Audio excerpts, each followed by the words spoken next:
Have you ever imagined an Orthodox Jewish rabbi from the United States dying and coming back from the dead, saying he saw Jesus? Have you ever wondered what really happens on the other side of life? And if everything we believe can turn upside down in a single instant? In today's video, you will hear the shocking testimony of Ezra Halevi, a respected religious leader who spent decades denying Jesus until he met him face to face after a sudden cardiac arrest. What he saw, in heaven and in hell, will shake your beliefs and perhaps change your faith forever. So leave a like, subscribe to the channel, and activate the bell, because this is the kind of story you will never forget. And so we can know how far this message is reaching, write in the comments what city or country you are watching this video from. Let's spread this revelation together. My name is Ezra Halevi. I am, or was, I don't know how else to say it, a rabbi in Chicago. I was 48 years old, with 3 children, a faithful community, and an unshakable conviction. The Torah was everything. It was the map, the path, the truth. I grew up hearing that the Messiah would still come, that everything that didn't fit in the world would finally be restored by him. And for decades I believed that this Messiah couldn't be Jesus. After all, he died. A failure, a condemned man. But all that changed one night, a Shabbat night that began with praise and ended with my heart stopping. It was Friday. The synagogue was packed as usual. I was wearing my new talit, a gift from a member of the community, and reciting the Psalms with a voice choked with emotion. It was one of those days when everything seemed to touch the sky. The candles were lit, the braided bread was on the table, the children were smiling.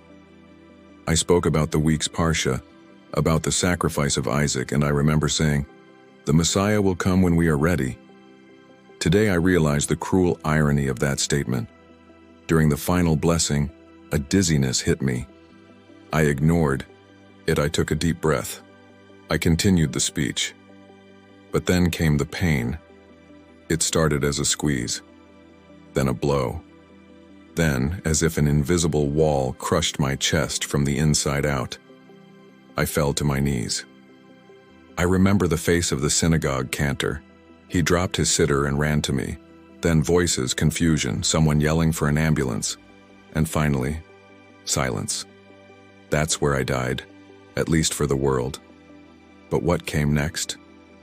No one prepared me for that. I felt my body becoming light, as if I were dissolving into dust. But my consciousness did not disappear. On the contrary, I had never been so awake. I found myself floating on the roof of the synagogue, looking down. My body was motionless. Men and women were crying, and I was calm. I thought I was dreaming, but it wasn't a dream. It was more real than anything. The light from the chandeliers seemed artificial next to the presence that was beginning to surround me. A brightness that cast no shadow. An energy that didn't burn, but passed through me. It didn't come from outside. It came from all sides. And there was something, or someone, inside that light. I felt it. A voice, unspoken, felt, "Come." At that moment, everything I had studied, everything I had defended, began to shake within me. Something was about to be revealed, and I wasn't ready, but it was too late. The veil between what I believed and what was real was beginning to tear. There was no ground, no sky, no time. But I was there, whole, conscious, floating inside. Something I can't call space. It was more of a presence. And it was calling to me. Not with words, with essence, with love. A love so absolute that it broke me just feeling it. The light was alive. And inside it, there was someone. I started moving, not with my feet because I had no body. It was as if my soul was being led by something bigger, stronger, purer. And the closer I got to the light, the more my certainties crumbled like wet paper. Everything that I had spent my entire life building with zeal, discipline, and faith was shaking inside. Ezra. Yes. I heard my name. Not with the ears, with the being, and it destroyed me. Because it wasn't just a voice, It was a voice that knew me, who knew every thought, every prayer I made in a hurry, every doubt I hid, every verse I memorized without understanding. He knew, and yet he called me tenderly. I was surrounded by images, like visions. I saw Mount Sinai in flames. I saw the blood of the lamb on the doorposts in Egypt. I saw Abraham with his knife raised over Isaac. I saw the wilderness. I saw the tabernacle being set up. And then, the cross. In the midst of those images, without transition, without warning, it appeared. A cruse. At first I thought it was a mistake, a confusion. No, this is Christianity, it is not my legacy, I thought. But the cross did not disappear. On the contrary, it grew. It came closer. And I felt something deep in my soul cry out, a cry of recognition, not logical, spiritual. It was then that I saw the figure, in the center of the light, shining like white fire, standing tall, majestic, but not overwhelming, with eyes that pierced me, dismantled me, loved me. And before I could say anything, before my rabbinic mind could even try to argue, I knew it was him, Jesus. My world stopped. It can't be, I thought. It can't be. I've studied it, I've refuted it, I've proven that he wasn't the Messiah. But there, in that presence, no proof was enough. No argument could resist, because the truth did not need to be explained. It was felt, alive, irrefutable. And I cried. I cried like a child before the Father I always wanted to know but thought never existed. Jesus said nothing at that moment.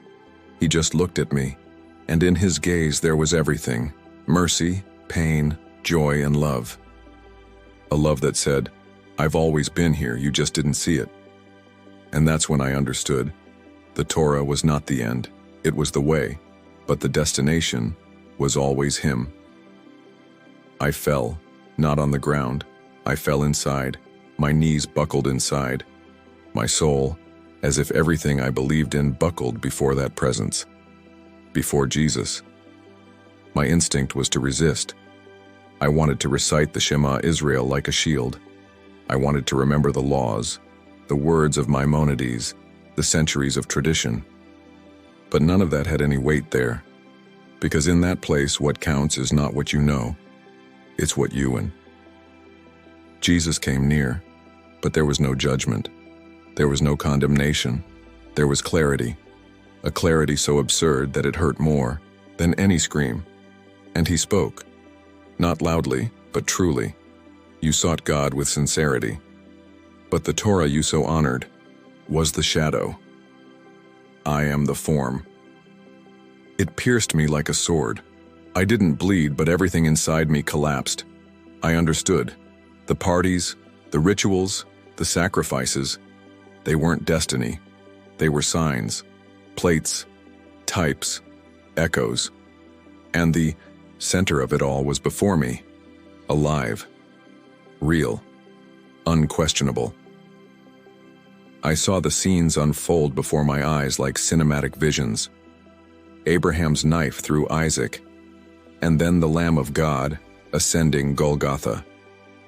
The bronze serpent lifted up by Moses in the wilderness, and soon after the Son of Man being lifted up on a cross. And everything I thought I understood began to fit together like an invisible puzzle. The Torah was not wrong. She was incomplete. And then Jesus told me something that will never leave my mind. The law has shown you the way, but only grace can take you to the end. My tears wouldn't stop. I, Ezra Halevi, who was proud of my righteousness, realized that everything I did, every fast, every mikveh, every page of Talmud I memorized, all of it was good. But it did not save. It was like preparing an altar without ever bringing the sacrifice. Jesus was the sacrifice. The Torah educated me. It shaped me. It preserved me. But who saved? It was him. But what about Israel? What about the covenant? He wanted to ask. And then I saw The covenant was not broken. It was fulfilled. Every verse, every promise, every symbol pointed to that moment. The Torah was not abandoned. She was glorified. And I understood something that had never crossed my rabbinical mind. Faith is not a ladder. It is an encounter. And I had it. And in that instant, my whole soul cried out, I have seen the truth. And it has a name. And it is Jesus. After I recognized who he was, the atmosphere around us began to change. It was like every spiritual molecule vibrating at another frequency. The light became more intense, but without blinding. Time ceased to exist, and in an instant that lasted neither seconds nor hours, Jesus led me, not with the feet, but with the essence, to a place I could never have imagined. I was in heaven. But forget everything you've ever heard about streets of gold or gates of pearl. This was another reality. It wasn't a geographic location. It was a state of being, a dimension of fullness, where love was not a feeling, it was the environment. I saw beings, people, but not as we see them here. They were light, not blinding light, but living consciousness. They were free of ego, free of guilt, overflowing with joy. They smiled with their eyes. They communicated without words. And above all, they were at home. They did not compete. They did not wear masks. They were acquaintances, totally, and yet completely loved, without reservations, without buts, without secrets. And in the center of it all, a presence so overwhelming and welcoming at the same time.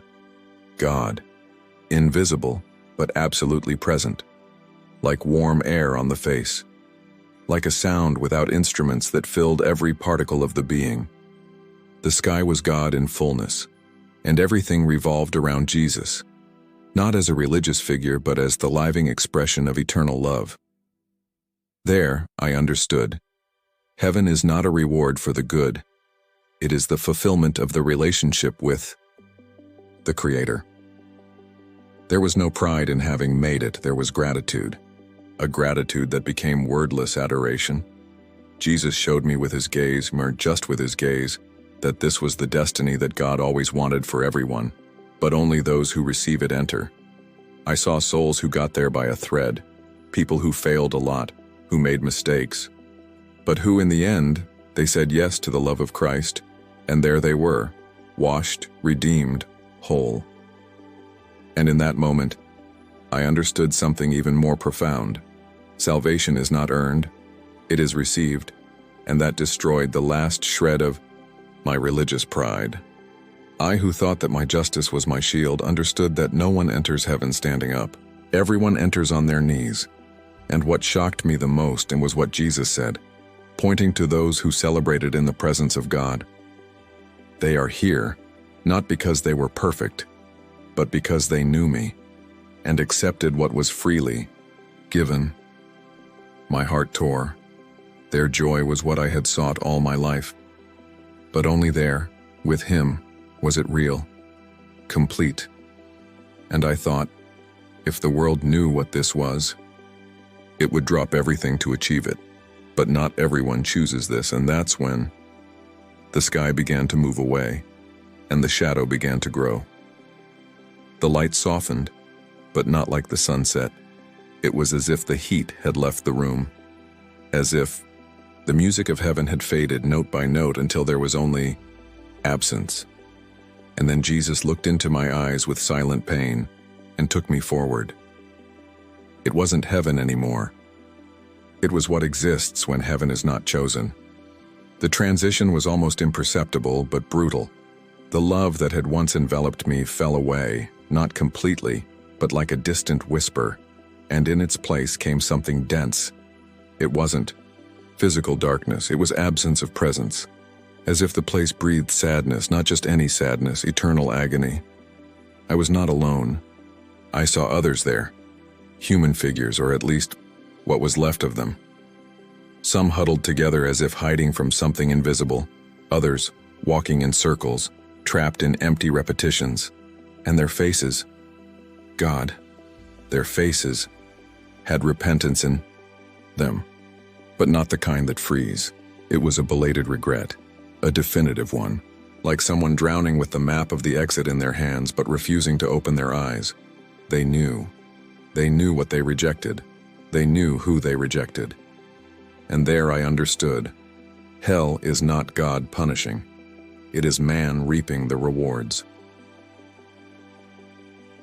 Jesus was beside me, still with me, but his countenance was one of pain, a pain that cut more than any hell could cut. He said, in a soft but firm voice, "They are loved, as much as you are, but love does not force, it invites. And when it is rejected, there is only separation." I wanted to scream. I wanted to run to them, shake them, tell them there was still time. But something told me, their time has passed. I saw a woman near a misty abyss. He had his eyes fixed on some invisible point. I cried in silence, and he stretched out his hand as if he remembered the light, but he could no longer reach it. Others wandered like shadows of what they once were. Their eyes did not ask for help. They asked a second chance that would never come. I felt crushed. Inside. "How long, Lord? How long have they been here?" I asked voicelessly. Jesus did not answer with numbers. He simply said, "They chose and they continue to choose. The truth only sets you free when it is accepted." And then I understood. Hell is not made of fire. It is made of the absence of He who is life. And the most terrible thing, they knew it.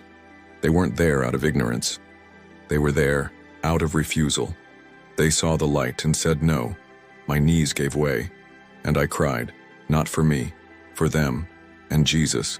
Jesus was crying too. And then, in the midst of that suffocating darkness, the light returned, slowly, like the dawn after the longest night, and with it, a new revelation awaited me. The light came back like a hug, first soft, then warm, then impossible to contain. It was like being pulled out of a nightmare and returned to the lap of a father who never stopped loving. The presence of Jesus enveloped me again, now even more deeply. He led me, and before us, something was floating in the air. A parchment. But it wasn't made of animal skin, nor of papyrus. It was vivo. The letters moved as if they were breathing. They were sentient flames, written in ancient Hebrew, glowing with an unearthly intensity. I recognized the text immediately. Genesis, Exodus, Leviticus, Deuteronomy. The words that had guided my entire life, there pulsing before me. Jesus reached out, or something deeper than that, and the scroll began to open. One by one, the scrolls were unfolding. The books of the prophets, the Psalms, the writings. I was in front of the history of Israel, of my own story. "You honored her," he said. My legs gave out. I cried.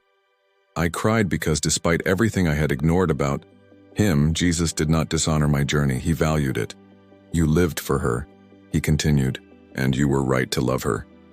But you were not called to carry her alone." The scroll glowed brighter, and then something impossible happened.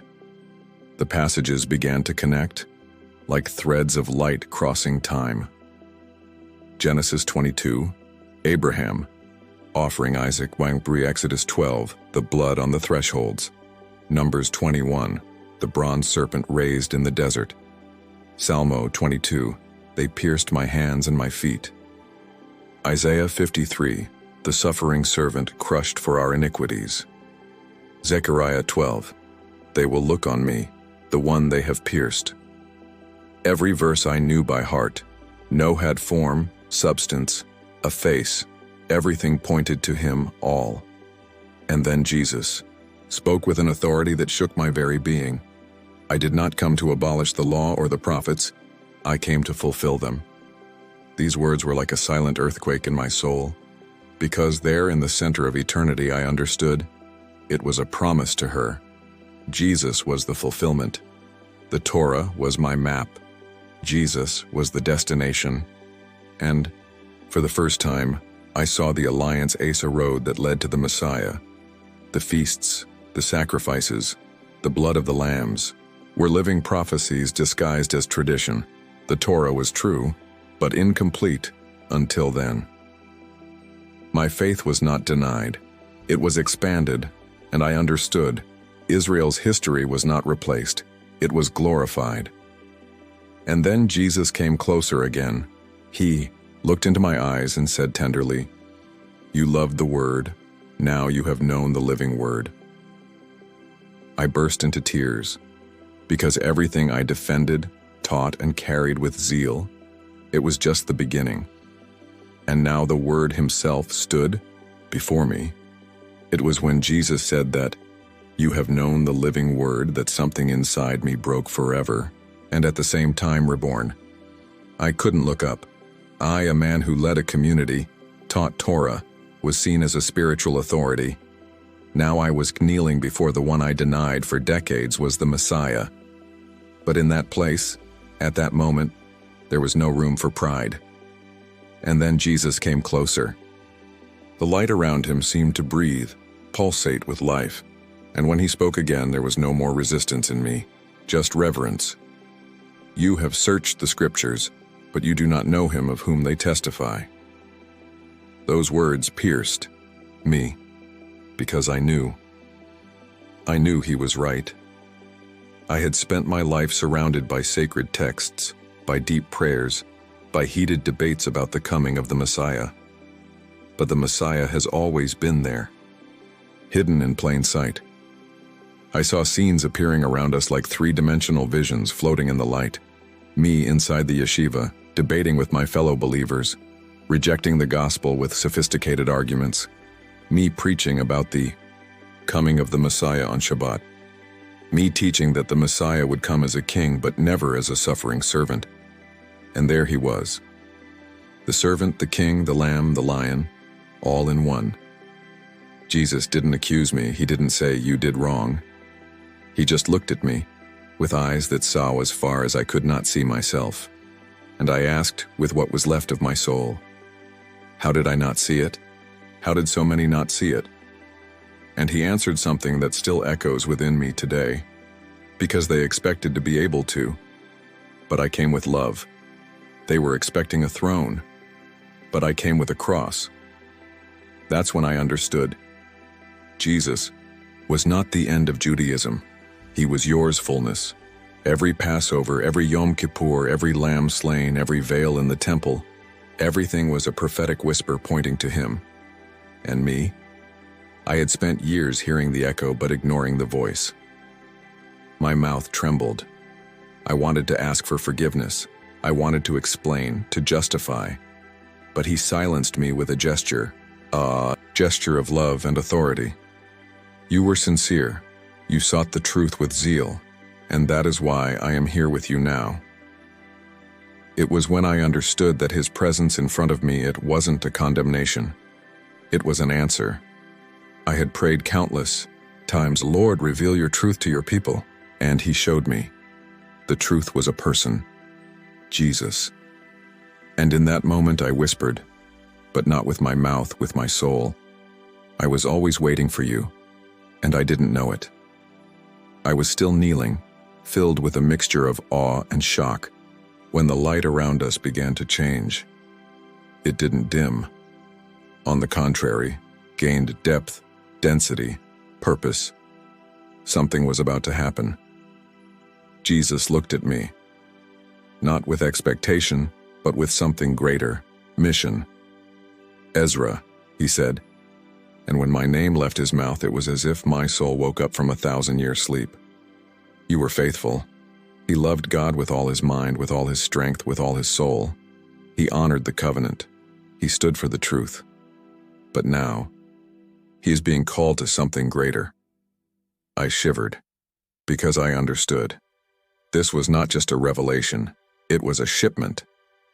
He continued, his voice firm as thunder and sweet as honey. "You will be a bridge between what was and what is, between the covenant and its fulfillment." Tears came back with a vengeance. Me?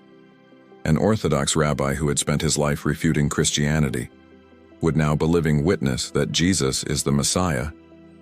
"But why me?" I murmured, soundlessly. "Why me, Lord?" And his answer completely disarmed. "Become Messiah because your heart is sincere, because you searched, and because those who trust you will listen when you speak." I broke down, but not from shame, of reverence. The mission was clear. He didn't want me to abandon my people. He wanted me to show them what I saw, not with imposition, not with hate, but with truth, with compassion, with humility. Jesus came even closer, and something invisible but real was deposited inside me, not with hands, with the Spirit. It was like a fire that did not burn, but lit clarity, a light weight, a calm urgency. "There are many like you," he said, "men and women who love God, who pray, who fast, who study, but still do not see the big picture. You will be to them as light in the midst of darkness." And then he said something that struck me more than any prophecy. "You were not deceived. You were prepared. Everything you've experienced has brought you here. Now go, show, share, witness. What you saw is not just for you." And there, between heaven and spirit, I said my yes, not with words, but with everything I was. And when I accepted, I felt something change. The light remained, but the movement has begun. Something was pulling me, not like falling, but like return. It was time to go back. As soon as I said my yes, the surrounding environment began to transform. The light did not disappear, but began to distance yourself, sweetly, like the hug of a mother who lets go of her child for the first time, knowing that he needs to go. Jesus did not say goodbye with words. It was not necessary. There was among us an eternal understanding, silent and sacred. He knew that I would return transformed, and I knew that although my feet would once again tread the earth, my spirit would never be the same. Suddenly, the movement began. It wasn't a fall. It was a crossing, as if I was being pulled through layers of reality, passing through invisible veils of existence. Glory was giving way to sound. Sound turned to noise. Noise turned to chaos. Pain, cold, fluorescent light. A bolt of anguish shot through my chest like a red-hot iron. I choked. My breath came back like a punch. The machines beeped madly. Voices shouted all around. "He's back! He's back! Hold him!" I opened my eyes with difficulty. He was lying on a stretcher surrounded by nurses and doctors. There were tubes in my nose, needles in my arm, sensors taped to my chest. The pain was unbearable, but it wasn't her who tormented me. It was the contrast. The sky still vibrated inside me, and now I was back to the world of shadows, of doubts, of time. I saw a woman next to me. Red eyes, shocked expression. It was my wife, Rachel. She was holding my hand as if she were trying to hold on to life. She saw me wake up and burst into tears. I tried to speak, to tell, to say that I was with him, that I saw heaven, that I saw the truth. But my throat was dry, my voice cracked. All I could do was look. And in that look, I asked her to saw that I came back, but not as the man who left. I stayed in the hospital for days. Each night was an avalanche of memories, the presence, the cross, heaven, the eyes of Jesus, the vivid visions of the Torah, the mission, and mainly, the weight of carrying that alone. For now, I wasn't afraid of death. I already knew it. What scared me now was living with the truth, stuck in the chest. How am I going to tell this? Who will believe it? What if they think I've gone crazy? With every heartbeat, something echoed inside me. You saw, you were called. On the third night, I woke up in a sweat. A verse exploded in my mind. I am the way, the truth, and the life. No one comes to the Father except through me. I had read this text years ago, just out of curiosity, and dismissed it. But now, He was everything. I knew the world would never be the same again.